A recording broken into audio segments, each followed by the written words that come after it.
Assalamualaikum warahmatullahi wabarakatuh. Perkenalkan, nama saya Riki Hardiani, kelas MN20D dengan NIM 20 2018. Pada kesempatan kali ini saya akan menjelaskan mengenai teori dan portofolio dan penilaian kinerja portofolio. Berikut pembahasan dari saya. Pertama, mengenai teori portofolio dan penilaian kinerja portofolio, pasti ada investasi. Apa sih yang dimaksud dengan investasi itu? Pengertian investasi dalam kamus ekonomi, investasi diartikan sebagai pengorbanan nilai masa sekarang untuk nilai masa yang mendatang dan menghasilkan lebih banyak uang, seperti itu. Jadi investasi itu gimana caranya nilai yang sekarang itu lebih besar di kemudian hari. Misalnya kita punya uang 100 juta dan gimana caranya uang ini bertambah. Mau uang itu bertambah 120, 130, 150 juta ataupun dan lain sebagainya. Gimana? Baik, dan itu baik melalui sarana yang menghasilkan pendapatan maupun melalui pentura yang berorientasi pada resiko. Seperti itu.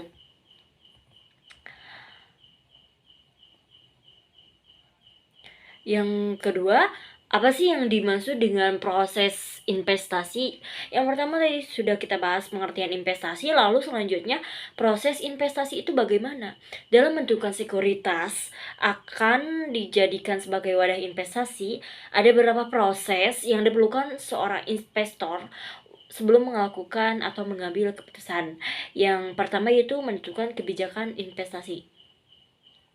Nah, dalam menentukan kebijakan investasi itu, investor harus menentukan berapa banyak investasi tersebut akan dilakukan dan tujuan investasi yang dinyatakan dalam return dan resiko. Seperti itu. Lalu keuntungan berhubungan positif dengan resiko. Ketika investor menginginkan keuntungan yang besar, maka investor harus menanggung resiko yang besar pula. Begitu juga sebaliknya, jika investor tidak berani menanggung resiko besar, maka keuntungan yang didapat pun kecil. Seperti itu.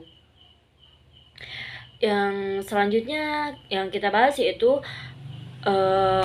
dalam proses investasi itu pasti ada menentukan kebijakan investasi itu sendiri. Nah, investor harus menentukan berapa banyak investasi tersebut akan dilakukan dan tujuan investasi yang dinyatakan dalam return dan resiko itu gimana.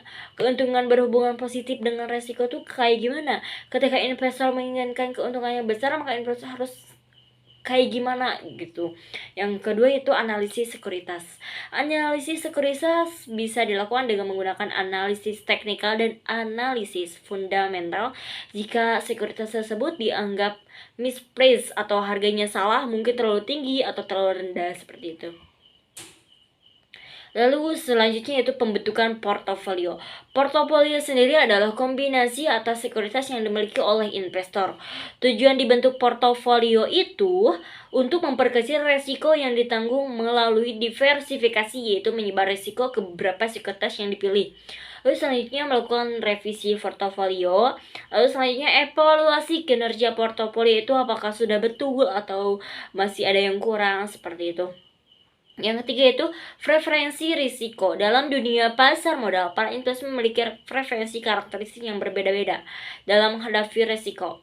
Investasi yang menyukai risiko atau risk seeker, dan ada juga investor yang netral terhadap risiko atau risk neutrality, dan juga ada yang investor yang tidak menyukai risiko. Seperti itu. Dan yang keempat tadi kita sudah bahas. Yang pertama yaitu pengertian investasi itu apa. Yang kedua yaitu apa sih namanya tuh proses investasi itu kayak gimana. Dan yang ketiga itu preferensi resikonya itu gimana. Dan sekarang membahas yang keempat yaitu mengenai investasi dalam perspektif syariah. Jadi investasi itu ada yang konvensional dan juga ada yang syariah. Lalu bagaimana sih investasi dalam perspektif syariah? Konsep investasi dianjurkan bagi setiap muslim sebab selain bagian pengetahuan merupakan hakikat dari sebuah ilmu dan amal. Adapun landasan investasi dalam syarat Al-Hasyr ayat 18 sebagai berikut. Ya ayyuhalladzina amanu utul lahu wa tansur nafsu ma qaddamat la'id Wa'atuqullaha innallaha khabirum bima ta'malun. Hai orang-orang yang beriman, bertakwalah kepada Allah dan hendaklah setiap diri memperhatikan apa yang telah diperbuatnya untuk hari esok atau akhirat, dan bertakwalah kepada Allah, sesungguhnya Allah Maha mengetahui apa yang kamu kerjakan. Lapal di garis bawahi di atas ditafsirkan dengan hitung dan introspeksi dirilah kalian sebelum diintrospeksi, dan lihatlah apa yang telah kalian simpan atau invest untuk diri kalian dari amal soleh sebagai bekal kalian menuju hari perhitungan atau amal pada hari kiamat untuk keselamatan diri di depan Allah. Nah, dari tafsir di atas dapat dipahami bahwa Allah menyuruh hambanya yang beriman untuk melakukan investasi akhirat dengan beramal soleh sejak dini dan bekal di hari kiamat kelak. Nah, seperti itu.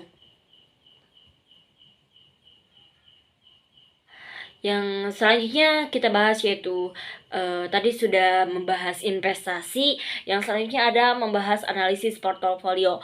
Pengertian portofolio sendiri merupakan kombinasi atau sekumpulan aset yang dimiliki oleh investor, baik berupa aset real maupun aset finansial yang dimiliki oleh investor. Seperti itu. Itu yang dilontarkan atau yang dibahas menurut Harold dalam jurnal ilmu administrasi dan organisasi. Seperti itu.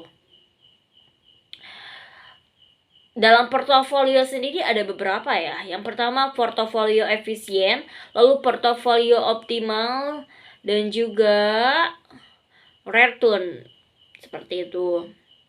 Nanti saya akan sisipkan berapa filenya. Nanti ada perhitungan, nanti bisa kalian lihat. Dan selanjutnya ada saham juga. Apa sih yang disebut dengan saham? Saham adalah bukti penyetoran modal pada sebuah perusahaan. Seperti itu. Jenis sahamnya sendiri ada banyak ya. Ada saham biasa, saham free fund, dan lain sebagainya. Penilaian harga saham juga bermacam-macam. Harga saham mencerminkan kinerja emiten. Semakin tinggi harga saham, maka semakin tinggi pula kinerja emiten tersebut. Yang selanjutnya adalah penilaian kinerja portofolio. Dan standar pengukuran diperlukan dalam melakukan penilaian ya. Yang pertama yaitu SAP measure, lalu Zero measure, dan Janssary measure. Mungkin itu saja yang bisa saya sampaikan. Kurang lebihnya tolong dimaafkan. Wassalamualaikum warahmatullahi wabarakatuh.